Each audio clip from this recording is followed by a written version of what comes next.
We're live on Joy 99.7 FM here in Accra, in Kumasi on Love 99.5 FM.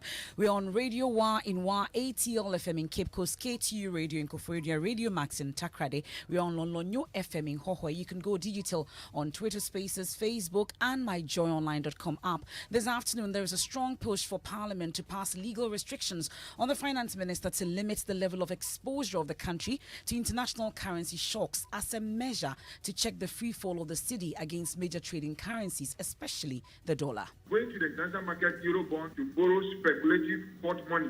People are just looking to make money. Very speculative, very generative.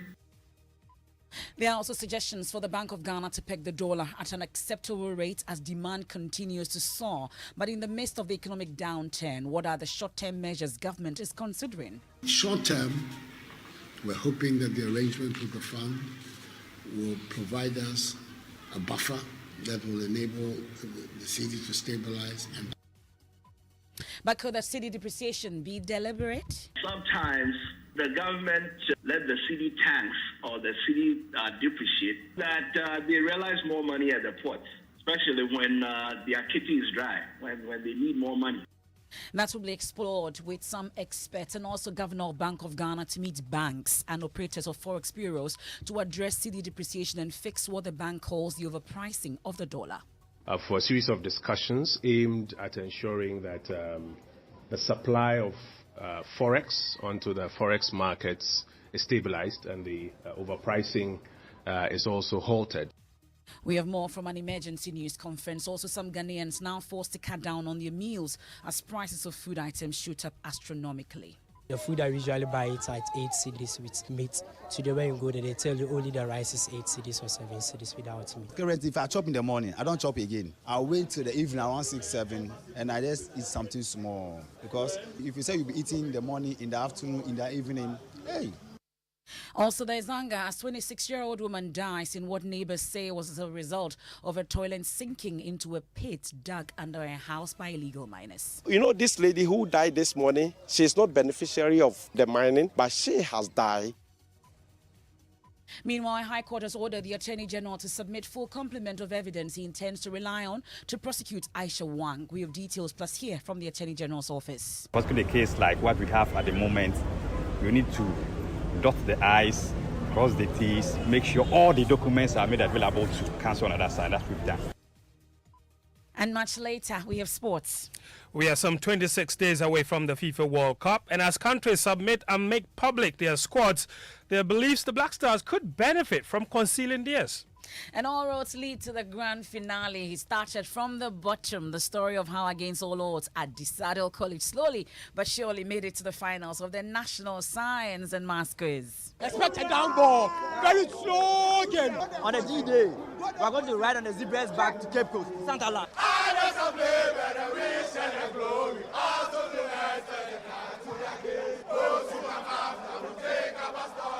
We'll talk about that and more as we talk about the battle of the three regions, Central, Greater Accra, and of course the Ashanti region in this year's grand finale of the National Science and Maths Quiz. Please stay for details of that and more here on the Midday News with me, Emefa Apau. Many thanks for choosing us. We are your home of independent, fearless, and credible journalism.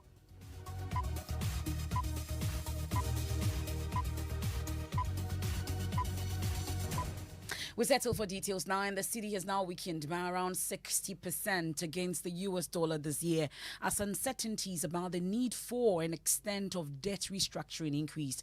The drain of forex reserves year to date means the Bank of Ghana now has limited firepower to smooth forex volatility. You need over 15 cedis to buy $1, and there's no end in sight to salvage the distressed economy. Listen to President Akufo-Addo on his engagement with some market leaders when he wrapped up his tour of the Eastern region. There are all kinds of reasons, but one of the most fundamental, our capacity to, our access to the international capital markets. This year, that has been seriously compromised, which has meant that virtually all the budgets of countries have been thrown out of gear. Our budget, keep making this example. Nobody's able to respond to it when I say it. So, when we made the budget for 2021-2022 last November, I'd say almost a year from now, we made it on the basis of the barrel of oil at $64 a barrel.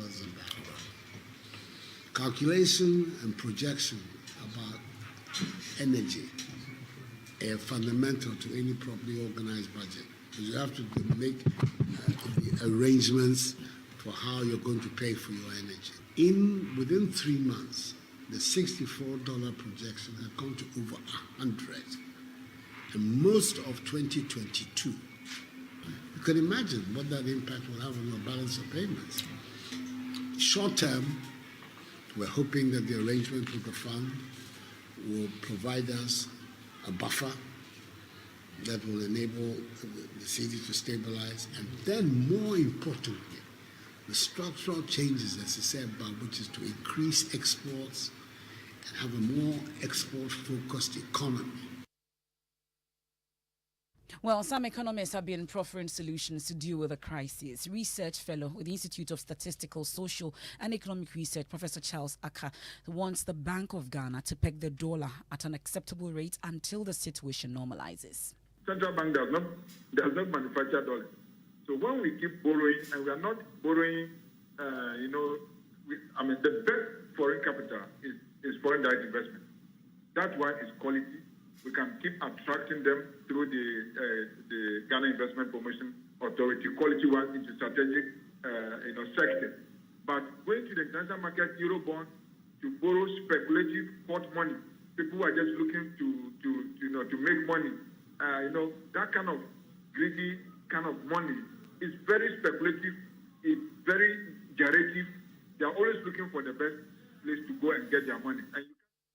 Well, some senior lecturer also with the University of Cape Coast Business School, Dr. Sayram Kao, wants Parliament to pass legal restrictions on the finance minister to limit the level of exposure of the country to international currency shocks. And that system that we've been using for a long time has not been working. Why don't we change that particular system? During this particular time, government should take over the payment of these imports. Not government, Bank of Ghana. The importers have their monies with them. So the transfer fees and all those things are something that would affect. So Bank of Ghana, the banks that we have in Ghana, can decide that we want to keep our system working. And so we are doing these transfers for these people. The charges, we are waiving it off from this particular time. And when we fix the rate at that particular point in time, those that we are going to pay the money to, they will not have any option but to accept the rates that Bank of Ghana is paying. But could the depreciation be deliberate? International trade lawyer Dr. John Baden says that is a possibility. Sometimes the government let the city tax or the city depreciate, that they realize more money at the port, especially when their kitty is dry, when they need more money or when they are in distress. They can let the city tax. Because see, if the city depreciates, there's always a marginal increment in duties. I mean, the revenues increase on a daily or even, by the hour. As anytime the rate changes, the next containers or next goods that must be cleared attracts a new value, and then they are realizing monies against a fixed budget. So in no time, then they would have probably had the money to take care of their fixed budget. I mean, we are on the brink, and if it continues, I'm afraid. I mean, all the social pathologies we will see. I mean, I may not carry dollars every day, but when I go to the markets, things are increasing. Transport fares are increasing. So many things are increasing because of the rate of the dollar. What can government do to make sure that its citizens are not suffering as much? It's not just the prices are increasing. People's income remains unchanged. So then most households will be in disequilibrium. And when most households are in disequilibrium, I mean, the things fall apart. Meanwhile, government is once again being urged to take drastic steps, including reshuffling its appointees, with the aim of massively cutting down on costs and restoring confidence in the distressed economy. There's more in the following report. We are not going to the IMF. Mr. Foriata has been under pressure since government opted for an IMF program. He, however, continues to enjoy support from President Akufo-Addo. What will be the basis? What is the rationale? Economist Professor Godfred Bokpin and Dr. Theo Chiampo, however, say he lacks the capacity to continue to lead the negotiations with the IMF. The technical rigor to operate at that level, I don't think Ken is up to it. That's more than investment banking. To send the right signal, and we saw this week. The Prime Minister was given the sack. The Chancellor of the Exchequer, the Finance Minister, was also given the sack. A view shared by some men of the pulpit. Kofi Odro is with the Alabasta International Ministry. We cannot sit here when $1 is equal to 12 cedis. 12 cedis! Our finance minister, who even though is a Christian, have failed. The nation enters a new week with the dollar trading for a minimum of 14 cedis. Sam Kranchiankra of the Royal House Chapel is concerned. Ideal milk, which was 2 Ghana cedis, now 8, 7. How would a mother buy milk? Recently, the vice president arrested a city. I hear the dollar has broken jail. Safana ya $2 mun ko ma IGP no wejane we bubu bibiara edimirika eko. Well, that's a news desk report. We know that the situation is not limited to Ghana alone. We'll talk about interventions that government says it's putting in place, but let's talk about the situation that's faced the UK as well. Joint News editor Fred Smith joins me in studio. How are they dealing with the situation back then? Well, you know, the pound has also suffered at the hands of the dollar, and they've been recording declines over the last few weeks. You know, there's a race to also replace or succeed Liz Truss as Prime Minister, and just when it became clear that Rishi Sunak is the front runner for this race, there's a lot of trust in him. Once that became clear, the market responded. This morning, the pound has started gaining against the dollar. So changing personnel alone is able to make changes to such a situation. Well, let's talk about the interventions we've put in place here. We've heard the president on the issue about reshuffling and sacking the finance minister. That doesn't appear that is going to happen. But the Bank of Ghana will tomorrow meet managers of banks and operators of forex bureaus to address the depreciation of the cedi and fix what the banks calls the overpricing of the dollar on the market. Information Minister Kojo announced this at an emergency news conference to respond to the depreciation of the cedi. The Bank of Ghana will be meeting the managing directors of some of the banks and the heads of, I think, the Forex Bureau associations for a series of discussions aimed at ensuring that the supply of Forex onto the Forex markets is stabilized and the overpricing is also halted, and that people who need access to Forex for legitimate transactions can get same without hindrance in the banking halls and at the Forex bureaus, as against on the black market using some rates coming from some other quarters. They'll also be looking at, I think, some of the longer-lasting measures to ensure that Forex trade is stabilized in this country, even as we expect a lot more inflow of Forex following the completion of the syndication of the Cocoa Board transaction. The Economic Management Team is also meeting to apprise itself of the latest numbers as have been put together, and some of the recommendations as we get into the final part of the year. And then from Thursday, Cabinet itself will be meeting. I think Thursday, Friday, Saturday, Cabinet itself will be meeting. The President will be in the chair to receive what has gone through the EMT, and also to receive the update from the IMF negotiations so that some decisions can be made. And then subsequently, he can then update the nation on the next steps forward. Well, the Information Minister also says government is strategizing to deal with the speculation around the dollar. I mean, I've heard that suggestion as well, that until we deal with speculation and until we deal with this practice where sometimes people can go on social media and predict a rate that today the rate is this, and all of a sudden you see people forcing to trade at that rate. Until we deal with that, we won't make much headway. I've heard that suggestion as well. I am of the opinion that in the engagement between the central bank and the banks and the Forex Bureau, if indeed it is true that one of the things they want to do is to streamline where they can get the knowledge of the specific rates on a daily basis, and where all of you can even know what the official rates are on a daily basis, it can help in curbing a bit of that speculation. Remember when COVID came, many of you had to help us to cure the initial exercise where people would publish some numbers and put them on social media. By June, there no BAU. I'm sure you remember that one. You had to help us by publishing the official numbers to calm the markets. And if the Bank of Ghana is done in their exercise with the forex bureaus and the banks, and they all point all of us to the official rates, I'm sure those are the rates that you'll be reporting on your platforms, and it will signal to the country what the facts are. So there's no me saying it.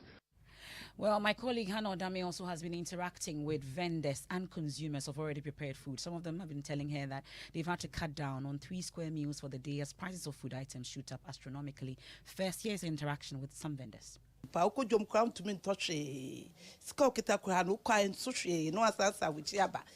none toso adaka them says 600 as any 500. Baby, I'm saying toso no. To me adaka no quiet 12. I say eduane no ade ya tum enti ba o mise no wonso ye wajuma enti wo so e uto na wo so hwe se dia o se ton na o moka. Auntie Chocho is saying that she was in the markets on Saturday, and a box of tomato which she used to buy for 600 cedis is now being sold at 1,200, and she's wondering how is she going to make up for it. Well, she says she used to sell a cup of rice, boiled rice, for 5 cedis, but now due to the amount of money she is spending at the market, she also has no option than to sell her rice a cup, which was previously 5 cedis, 8 cedis. But the downside of all of this is that Auntie Chocho says this is also affecting the frequency at which her customers used to come to her shop. According to her, by this time, this place would have been choked with clients, but the place is empty. Now here's an interaction with some of you consumers. The price is too high, double, 3 times, 4 times. We cannot buy anything again. When I was coming, I just thinking, until I am here now, I don't know what to do. Hi, when you came here, what has happened? They have increased the things about 4 times. And so the money you brought can't do anything for me. I'm just roaming about. I'll roam, maybe I'll go back. I don't know what to do. Now we are crying for the government to do something about it. Otherwise, we are dying. Currently, if I chop in the morning, I don't chop again. I'll wait till the evening around 6, 7, and I just eat something small. Because the way things are going, if you say you'll be eating in the morning, in the afternoon, in the evening, hey, you can't even pay your rent. The food I usually buy it at 8 cedis or 10 cedis with meat. Today when you go there, they tell you only the rice is 8 cedis or 7 cedis without meat or egg. So when they told you 8 cedis without egg, what did you do? Honestly, I bought the food without the meat because I was very, very hungry. It's more than I usually buy it at 4 cedis. Today they are telling me 6 cedis and I didn't buy it. So then you are cutting down on the things you usually love to eat. Exactly. Some consumers there. You're still listening to the midday news here on Joy 99.7 FM. On to our campaign No to Galamsey. And in the last few minutes, government, that's the Lands and Natural Resources Minister, has introduced some directives that will decisively deal with the scourge of illegal mining. And my colleague Joseph Akable joins me in studio with details of that. What does it say? So it's actually a legislative instrument. It's actually an 8-point directive that has come out. The first is that all owners and operators or users of excavators in the country shall within 7 days of this notice, excluding weekends and statutory holidays, register their excavators with the Metropolitan, Municipal and District Assemblies with jurisdiction over the area where the excavator is located. 2, for the avoidance of doubt, the deadline for the registration of all excavators in the country is by close of business on Wednesday, 2nd November 2022. 3, an owner, operator and or user of excavator shall at the time of registration specify the purpose for which the excavator is being used or to be used and the area where the excavator is being used or will be used as the case may be. MMDAs as part of the registration record shall also provide the following details, that is the name of the owner, the date of the excavator, the registration number, among others. Any excavator not registered in accordance with this directive, whether found at a mining site or any other operational site or elsewhere, shall be seized and the necessary legal steps taken to confiscate same. 6, the Minister for Local Government and Decentralization has been formally notified of these measures, and notice is hereby given to the general public as particularly owners of these excavators, and the ministry wishes to reassure the public that it will continue to take the necessary measures to protect our natural environment, particularly water bodies, forest lands in a transparent and sustainable manner, and is signed by Samuel Abujinapo, the minister.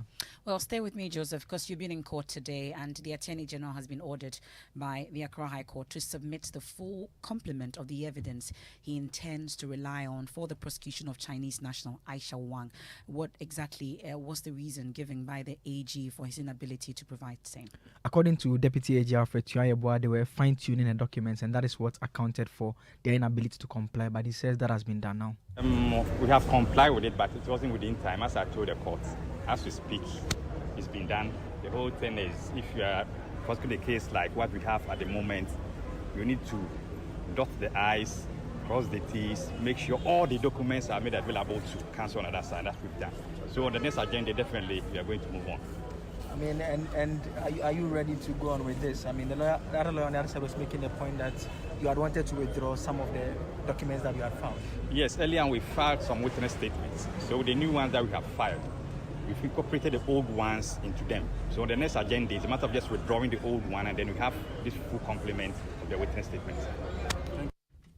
Well, Joseph, there was also the issue of an unavailability of an interpreter. What really was the issue? Yes, and so the accused person in this particular instance, Aisha Wang, prefers to interact with the court in Chinese, and so the interpreter was unavailable today, and so that was also another challenge, and the court has indicated that at the next date they should ensure that the interpreter is available and should be available anytime the case is to be heard. Okay. We'll stay on issues relating to illegal mining, and there's anger as a 26-year-old woman died in what neighbors say was as a result of her toilet sinking into a pit dug under a house by illegal miners at Odumase in the Asante Achim Central Municipality. My colleague Ernest Donko has more. What is supposed to be a natural activity turns out to be your death. This is what happened here today at Odumase in the Asante Achim Central Municipality. The lady in question, a young woman who lives in this house, was attending to nature's call. The entire structure in which she was doing her business collapsed in a heap, went down into what is supposed to be a mining pit. Yeah, as a result of the galamsey, it's not about authority. And we have to speak the truth. And we need to stop it. But we cannot allow this galamsey to go on in our houses. You know, this lady who died this morning, she's not beneficiary of the mining, but she has died. The sprawling Odumase Apeboso community is dotted with underground pits dug in homes, linking each other in what could be described as a hanging town. To the ordinary eye, this is a normal residential compound house. But inside it, we found deep pits laced with wooden steps that go several meters down. We were shown a number of such houses at Odumase. Residents are angry. Well, my colleague Erastus Donko joins me live with the latest on the situation. Erastus, what are the authorities doing about the situation? Well, it will surprise you to know that nothing has been done. There is nobody at the scene as we checked this morning, and there hasn't been any visitation to the families. Nothing at all has happened since we last reported on it. That's my colleague Erastus Donko bringing us the latest on the death of that 26-year-old woman in Odumase in the Ashanti region. This is the midday news. We'll take a quick break, and this afternoon there's been a strong push for Parliament to pass legal restrictions on the Finance Minister to limit the level of exposure of the country to international currency shocks as the Bank of Ghana prepares to meet operators of Forex Bureau to address cedi depreciation and fix what the bank calls the overpricing of the dollar. Also, owners of excavators have 7 days to register with assemblies or risk losing them. That's part of new measures rolled out by government to deal with the illegal mining scourge. When we return, we have sport, and then we talk about the national signs and masquerades. It's a battle of the three regions, Ashanti, Central, and of course the Greater Accra region. But how did Adisadel get here? Slowly but surely, they made it to the finals of the national signs and masquerades. Expect a down ball. Very slow game. On a D-Day, we are going to ride on the Zebra's back to Cape Coast, Santa Land.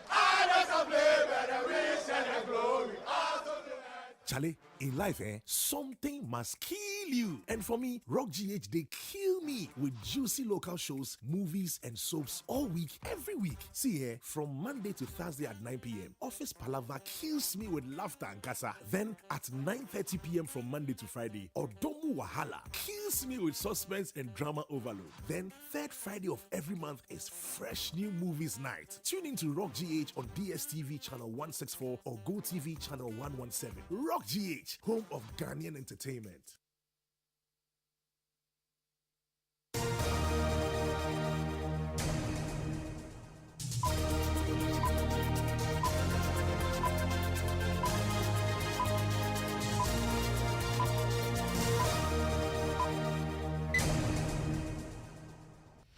Thanks for staying with us here on the Midday News. Let's do sports now. Fento, Tahiru, Fento. Hello, Jifa. Now, you remember on October 21 last week, all 32 participating teams at the 2022 FIFA World Cup was required to submit a preliminary list of players. And that was done. Ghana submitted a list of 55 players. And now they've come under pressure, the handlers of the national team that is, to release the list. That was after Uruguay and Holland made public their preliminary squads.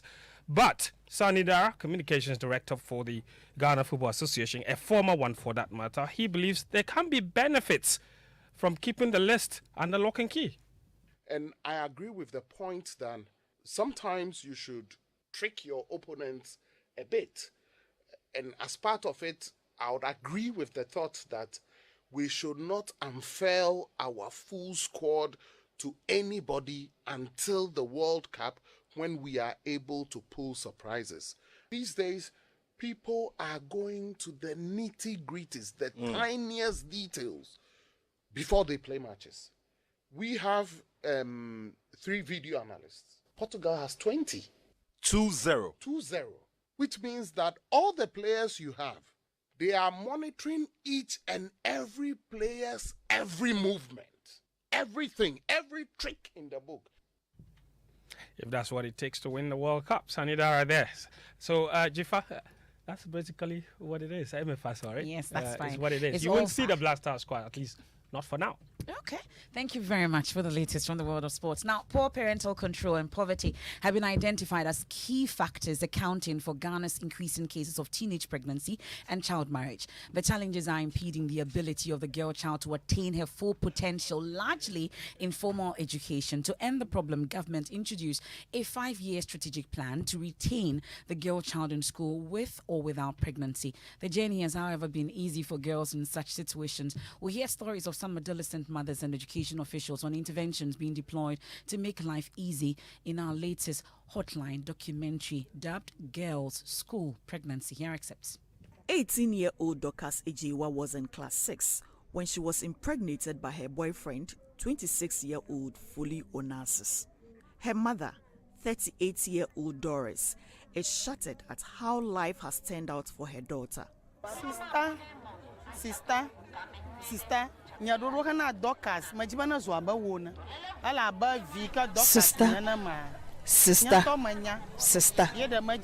wanted Dorcas, my daughter, to become like you. I wanted people to see her on TV one day and say, that's Dorcas. As a single parent, I was determined to raise her to prove my mettle, and also for her to know that as a single mother, I was of great help to her. I wanted Dorcas to be educated to become a better person than me. Until that time when she makes enough to cater for her school needs, Dorcas says she would continue to sell and do many other jobs just to get by. I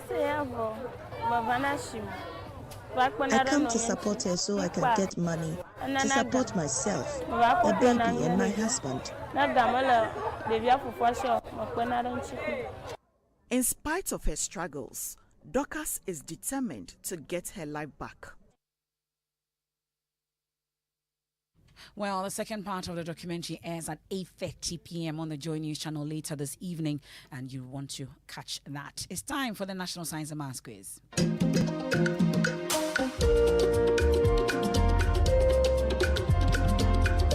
And as we prepare for the battle of the 3 regions, the Central, Ashanti, and the Greater Accra region, let's talk about Adisadel College and how they slowly but surely got up there. They started from the bottom, but now they are here at the grand finale. Maxwell Agbagba has more.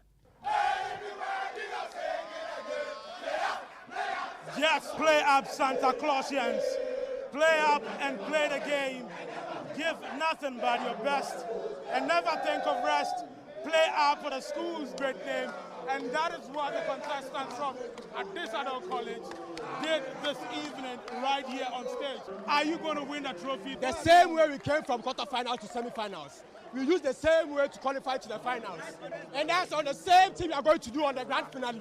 Don't expect much. Expect a damn ball. The wonders today is going to happen. And this guy is going to lift the trophy. We are not going to run, we are not going to chat. But on the G-Day, we are going to ride on the zebras back to Cape Coast, Santa La.